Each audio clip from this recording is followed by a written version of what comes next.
میں نے زندگی میں صرف ایک ہی موت دیکھی ہے قریب سے، اور وہ بھی اپنے فادر کی، اپنے ابو کی، ہاسپٹل کے موقع پر۔ آخری وقت میں وہیں تھا، وائی پائپ پر تھے، سانس چل رہی تھی، آنکھیں بالکل وہی منظر کھینچ رہی تھی جو قرآن نے بیان کیا ہے۔ ایک عالم کے لیے اس وقت قرآن کو سمجھنا بڑا آسان ہوتا ہے، ایک جاہل آدمی کیا جانے آنکھیں ٹن رہی تو کیوں، وہ تو جانے کھل گئی، نہیں کھلتی کیوں ہیں، ایسے دیکھتا کیوں ہے، آنکھیں ایسے کیوں ہوتی ہیں، پھٹی کی پھٹی کیسے رہ جاتی ہیں، اس لیے کہ وہ روح کو نکلتے ہوئے اپنی آنکھوں سے دیکھتا ہے۔ یہ منظر سب کے ساتھ ہونا ہے، راستہ ہی یہی ہے، گزرنا ہی یہیں سے ہے، دو راستے ہیں ہی نہیں، ہمیں جانا ہی اسی راستے سے ہے۔ یہ الگ بات ہے کوئی 2 دن پہلے گزر جاتا ہے، کوئی 2 دن بعد میں گزر جاتا ہے۔ دیکھیے کیا امید تھی، علی پور میں جلسہ تھا، آگے آگے رہتے تھے آپ ہی کے شیر شاہی مدرسے کے ذمہ دار عبد القادر صاحب، مولانا صاحب میرے گھر چلیے، ہمارے بچے بھی آپ سے ملنا چاہتے ہیں، زبردستی بیچارے ہاتھ پکڑ کے اپنے گھر لے گئے، چائے پلائے۔ دوسرے دن جب جلسہ ختم ہوا، اپنے ہاتھ سے بیچاروں نے نذرانہ دیا، تحفہ دیا، پکڑایا، ہنستے ہیں، کھلکھلاتے ہیں، دعا کیجئے گا مولانا شیر شاہی میں بھی رہوں گا انشاءاللہ، آپ انشاءاللہ ہم آپ کو لے کے چلیں گے۔ شیر شاہی کی جلسے کی بات انہوں نے وہاں ہم سے کہی ہے، مصطفیٰ صاحب کے گھر پر بیٹھ کر، کہ ہم آپ کو لے کے چلیں گے، کوئی تکلیف نہیں ہوگی، ہمارے ساتھ چلیے گا۔ امید تھی کہ علی پور کے جلسے کے بعد شیر شاہی کا جلسہ وہ نہیں دیکھ پائیں گے، چلے گئے اس دنیا سے۔ اللہ رب العالمین ان کی قبر کو نور سے بھر دے، اللہ ان کو غریق رحمت فرمائے، اللہ ان کی بخشش فرمائے۔ اللہم اغفر لہ وارحمہ وعافہ واعف عنہ واکرم نزلہ ووسع مدخلہ واغسلہ بالماء والثلج والبرد۔ میرے پیارے ساتھیو، دعائیں کرنا چاہیے اس بزرگ کے لیے۔ میں بتانا یہ چاہتا ہوں کہ کون جانتا ہے۔ اعوذ باللہ من الشیطان الرجیم،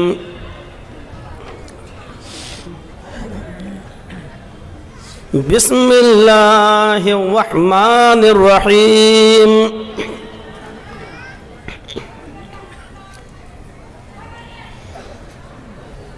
اتل ما اوحی الیک من الکتاب واقم الصلاۃ ان الصلاۃ تنہی عن الفحشاء والمنکر وَلَذِكْرُ اللَّهِ أَكْبَرُ وَاللَّهُ يَعْلَمُ مَا تَصْنَعُونَ۔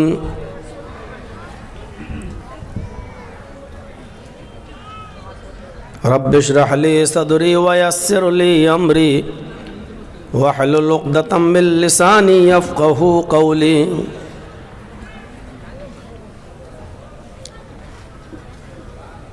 اس عظیم الشان اجلاس کے صدر محترم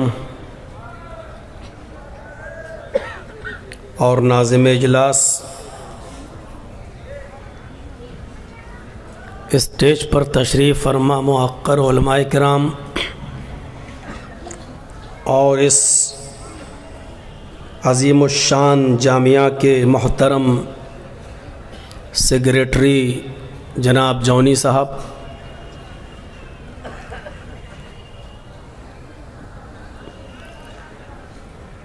شیر شاہی اور اس کے اطراف و اکناف سے تشریف لائے ہوئے معزز سامعین حضرات،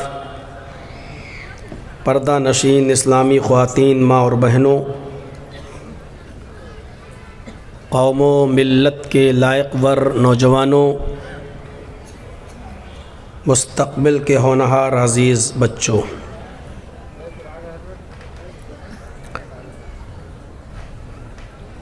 شیر شاہی کا یہ پروگرام بالخصوص اس جامعہ کا یہ پروگرام اپنی نوعیت کا ایک منفرد پروگرام ہوتا ہے۔ مینجمنٹ بہت اچھا ہوتا ہے اور ایک سسٹم کے تحت یہ کام انجام پاتا ہے۔ بنگال کے دوسرے جلسوں کی طرح ہو ہلڑ نہیں ہوتا ہے، شور و ہنگامہ نہیں ہوتا ہے، بہت ہی ڈسپلن کے ساتھ اجلاس منعقد کیا جاتا ہے اور اس کو آخری انجام تک پہنچایا جاتا ہے۔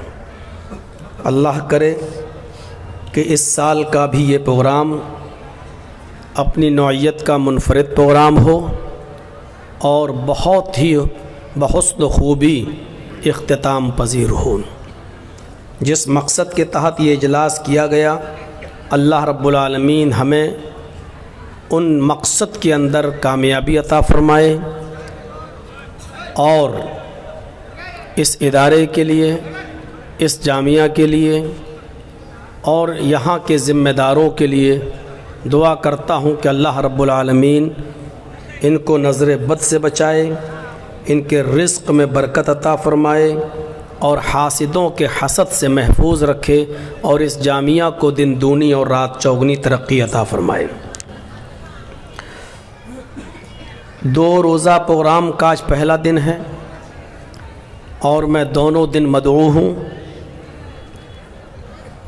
آج کا یہ پہلا دن ہے پروگرام کا، ویسے تو یہ رات ہے لیکن پروگرام 2 دن کا ہے، اس مناسبت سے لفظ دن استعمال کیا جا رہا ہے۔ اللہ کرے کہ آج کی طرح کل کا بھی یہ پروگرام کامیاب رہے۔ میں نے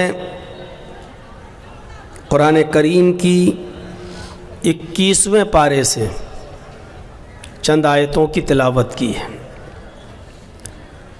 اور اسی کی وضاحت کرنے کی کوشش کروں گا، اس امید کے ساتھ کہ آپ بغور سنیں گے اور اس دعا کے ساتھ کہ اللہ رب العالمین کہنے والے کو بھی اور سننے والوں کو بھی عمل کی پوری توفیق عطا فرمائے۔ اللہ رب العالمین نے ان آیات کے اندر فرمایا ہے اتل ما اوحی الیک من الکتاب۔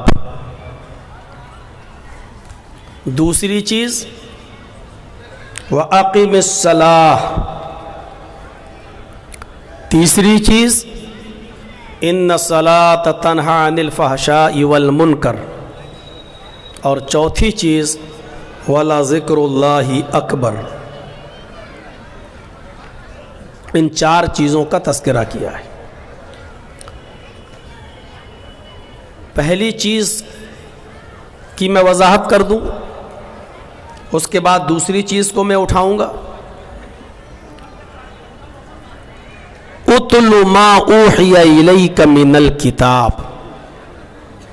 اللہ تعالیٰ نے اپنے نبی جناب محمد رسول اللہ صلی اللہ علیہ وسلم کو حکم دیا ہے، اور آپ جانتے ہیں کہ اللہ جب اپنے نبی کو حکم دیتا ہے تو نبی کے لیے وہ حکم تو ہوتا ہے لیکن وہ تعلیم نبی کی پوری امت کے لیے ہوتی ہے۔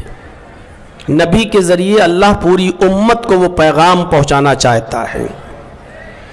تو یہاں اللہ نے کہا اتل ما اوحی الیک من الکتاب، اے محمد صلی اللہ علیہ وسلم آپ اس کتاب کی تلاوت کیجئے جو آپ کی طرف وحی کی گئی، جو آپ کی طرف نازل کی گئی، جو آپ کی طرف اتاری گئی۔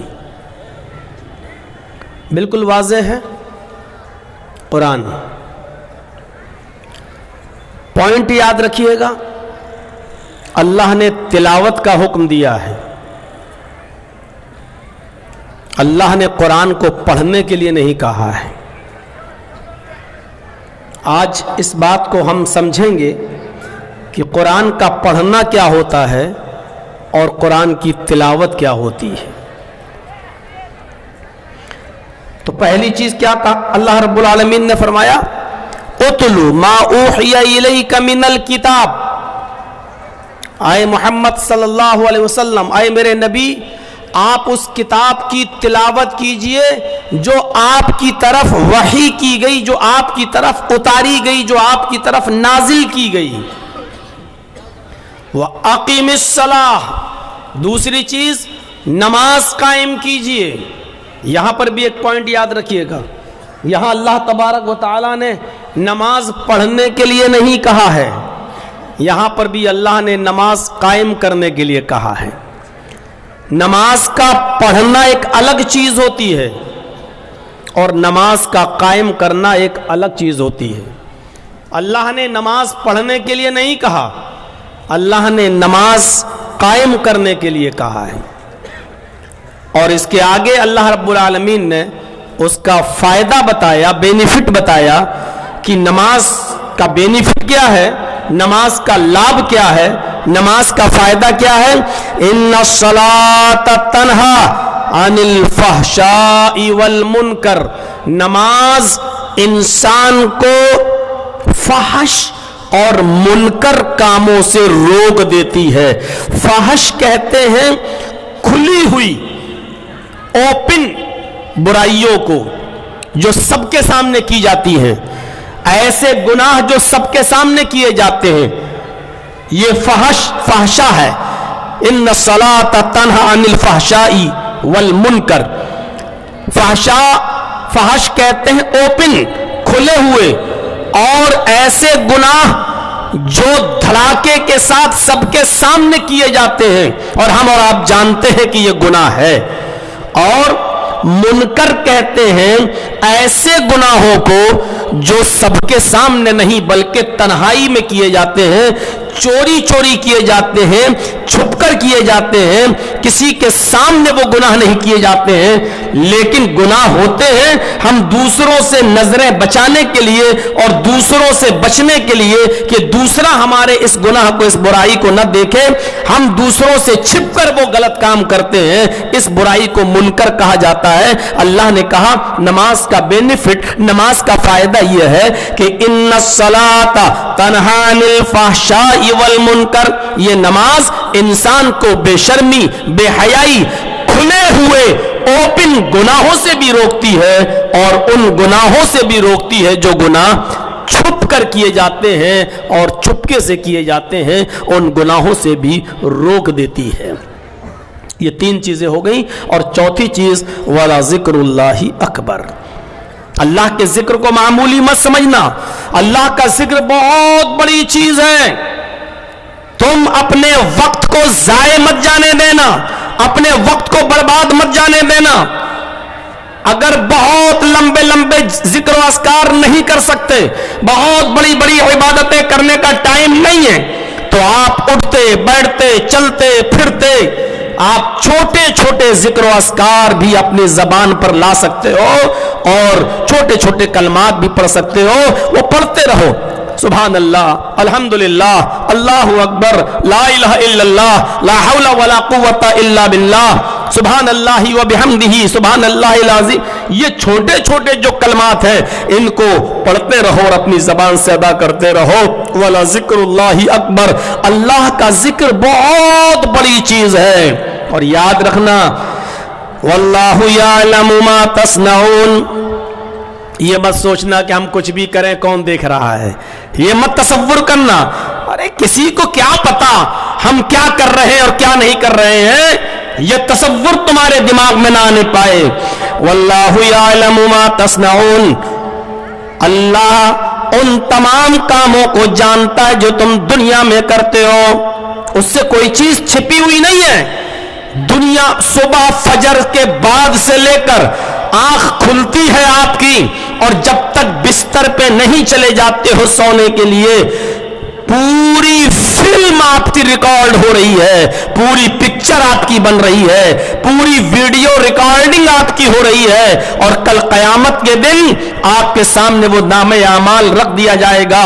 یہ کھولتے جاؤ گے، پڑھتے جاؤ گے، آپ کو برائیاں یاد نہیں ہوں گی، جب ان برائیوں پہ نظر پڑے گی تو یاد آ جائے گا ہاں ہم نے دنیا میں یہ کام کیا تھا، اور پڑھتے جاؤ گے اور کہتے جاؤ گے کہ اے اللہ یہ تو نے مجھے کون سی کتاب دے دی، اے اللہ یہ تو نے مجھے میرے ہاتھ میں کون سا نامہ اعمال دے دیا، اے اللہ یہ تو نے مجھے کون سا کس خبر سے آگاہ کر دیا، کون سی کتاب تو نے مجھے دے دی، اس میں تو میرے چھوٹے سے چھوٹے گناہ بھی درج ہیں، چھوٹی سی چھوٹی برائی بھی درج ہے، جو ہمیں یاد نہیں وہ بھی درج ہے، اس میں تو کوئی چیز چھپائی نہیں گئی ہے، وہ ساری کی ساری چیزیں ہمارے سامنے پیش کر دی جائیں گی، ہماری پوری زندگی کی ریکارڈنگ ہو رہی ہے، آپ کے کاندھوں پر کرامن کاتبین جو برائیاں اور نیکیاں لکھ رہے ہیں، آپ کی پوری پکچر بنا رہے ہیں، آپ کی پوری ویڈیو ریکارڈنگ ہو رہی ہے،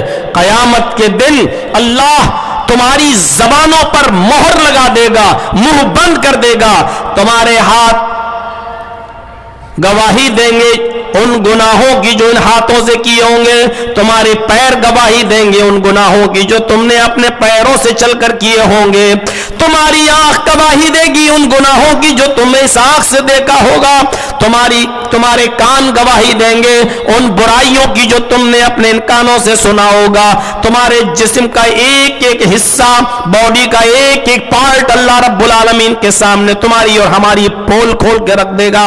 تو وَلَا ذِكْرُ اللَّهِ اکبر، اللہ کا ذکر بہت بڑی چیز ہے، وَاللَّهُ يَعْلَمُ مَا تَصْنَعُونَ۔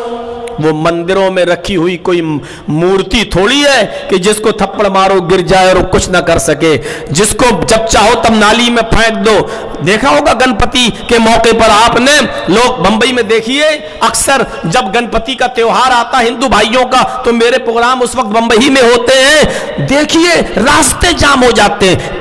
عقل دیکھیے آپ، اپنے ہاتھ سے بنائیں گے، سجائیں گے، رنگیں گے، کلر کریں گے، پوتیں گے، بہت 18 20 میٹر کا گنپتی بنائیں گے، اور سب کچھ کرنے کے بعد پھر آخری دن لے جا کر کسی گنگا میں، ندی میں اتنی بری طریقے سے پھینکتے ہیں کہ صبح جائیے تو کسی کی گردن ٹوٹی پڑی ہے، کسی کا ہاتھ ٹوٹا پڑا ہے، کسی کا پیر ٹوٹا پڑا ہوا ہے۔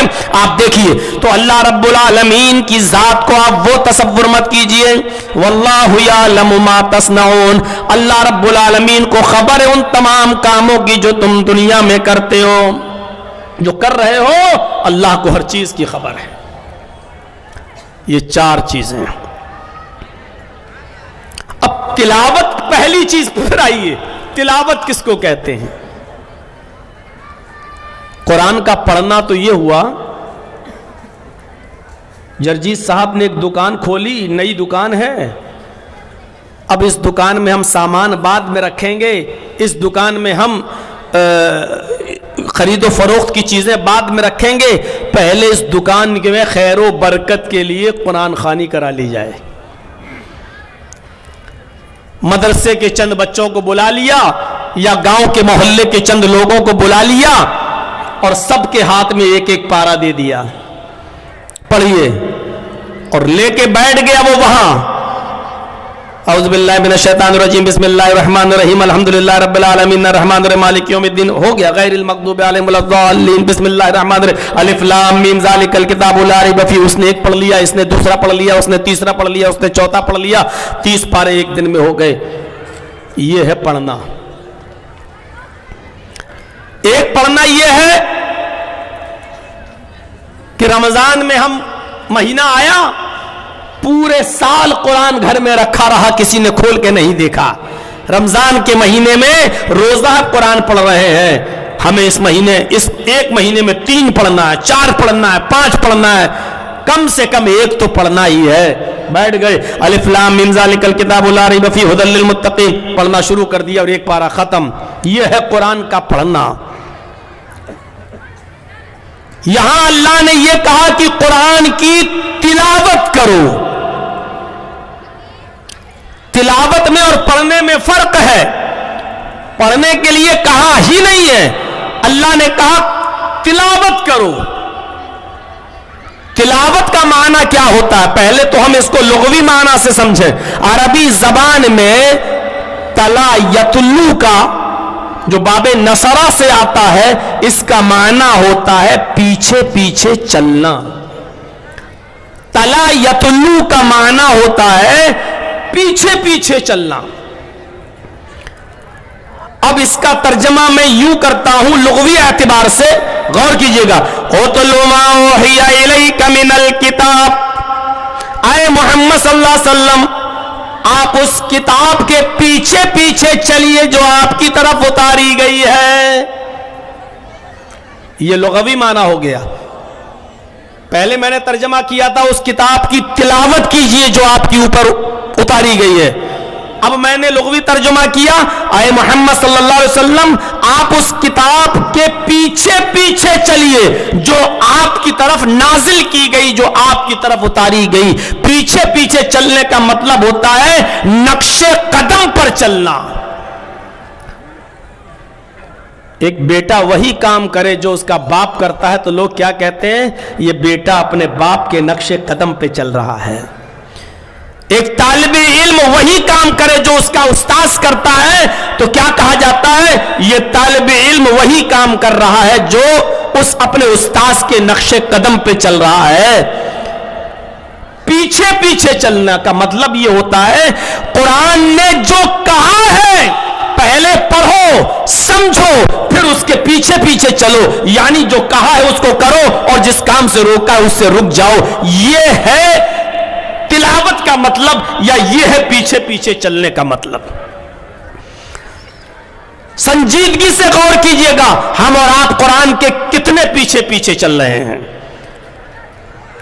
اور قرآن کے پیچھے پیچھے وہی چلے گا جو قرآن کو سمجھ کر پڑھے گا. آئیے قرآن پڑھا ہم نے, پہلی آیت اٹھائیے, بسم اللہ کے بعد الحمدللہ رب العالمین. عمریں گزر گئیاں, کوئی 40 سال کا بیٹھا ہوگا, کوئی 50 سال کا بیٹھا ہوگا, کوئی 80 سال کا بیٹھا ہوگا. نمازیں پڑھتے ہوئے بھی ایک لمبی عمریں گزر گئیں. ابھی اس سے پوچھو کہ سورہ فاتحہ سنا تو سنا دے گا, اللہ اکبر کہو سورہ فاتحہ پڑھو پڑھ دے گا. الحمدللہ رب العالمین الرحمن الرحیم مالک یوم الدین ایاک نعبد و ایاک نستعین اہدنا الصراط المستقیم صراط الذین انعمت علیہم غیر المغضوب علیہم ولا الضالین. ابھی سنا دے گا.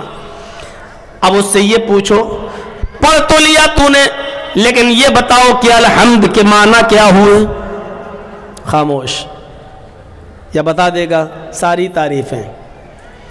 اب اس سے پوچھو کہ الحمد میں الف لام کیسا آیا ہے؟ یہ الف لام کون سا ہے؟ نہیں معلوم. اس سے پوچھو کہ یہ تمام کا لفظ جو آ رہا تمام تعریفیں اللہ کے لیے, یا ساری تعریفیں اللہ کے لیے, یہ ساری کا اور تمام کا لفظ کہاں ہے عربی میں؟ الحمد کے معنی تو تعریف کے ہوتے ہیں, یہ تمام کا لفظ کہاں ہے؟ ساری کی ساری تعریفیں اللہ کے لیے کہاں ہے؟ ابھی نہیں معلوم. اب اس سے پوچھو کہ الحمد کے بعد للہ آیا ہے, الحمدللہ, یہ للہ کیوں ہوا ہے؟ اس سے پوچھو کہ اللہ نے کبھی قرآن میں اللہ کہا, کبھی اللہ کہا, کبھی اللہ ہی کہا, ایسا کیوں ہے؟ کبھی کہا ان اللہ علی کل شیء قدیر, ان اللہ, یہاں ان اللہ کے اللہ کہا ہے. کبھی آپ آیت الکرسی پڑھیں گے تو اللہ ہے, اللہ لا الہ الا هو الحی القیوم. اس سے پوچھو کہ کبھی اللہ آ رہا, کبھی اللہ, اور کبھی اللہ ہی, للہ ما فی السماوات و ما فی الارض, کبھی للہ, ایسا کیوں؟ نہیں معلوم. اس سے پوچھو کہ جب اللہ آ ہی چکا تھا تو پھر رب لانے کی ضرورت کیا تھی؟ الحمدللہ رب العالمین, پھر رب کیوں لایا گیا؟ اور جب رب لایا گیا تو رب کے ساتھ رب المسلمین کیوں نہیں کہا گیا, رب المومنین کیوں نہیں کہا گیا؟